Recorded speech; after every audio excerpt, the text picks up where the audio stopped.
What do you do if your baby has diarrhea? So first, I like to define what is the difference between diarrhea and normal baby stool. So newborn babies have very watery stool, particularly if they're breastfed. We like to make the analogy that stool of breastfed babies is like a watery Dijon mustard. So I don't mean to be graphic, but a breastfed baby might even have a bowel movement with every single feed, and it comes out explosive and quite watery, and within a few days it'll start to thicken up. Formula-fed babies have a little bit thicker stools. They might be a little bit more pasty or even solid by the first few months. So that's just quick. That breastfed baby stool is not diarrhea. Diarrhea is when the stool is explosive and it shoots out and it's mostly water with a little bit of stool substance in it. So what do you do when your baby has diarrhea? First thing you should do, you should definitely call your doctor if your baby has diarrhea, especially if it's a first episode. Diarrhea is usually infectious in origin. Most of the time it is caused by viruses, and we don't really check to see what virus is because it's so common.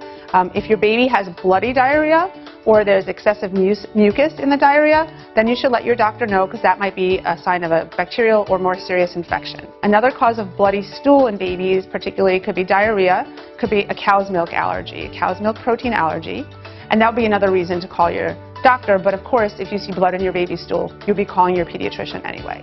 If your baby just has diarrhea and is not vomiting, it is easier to treat, let's put it that way. Some medical studies say that you can actually feed through the diarrhea, that as long as your baby's not vomiting, you can continue nursing or you can continue giving infant formula. However, there is a lot of lactose in milk. So actually breast milk has more lactose than formula, which people usually don't know unless your baby's on a soy formula or a lactose-free formula. So the lactose sugar can make the diarrhea worse.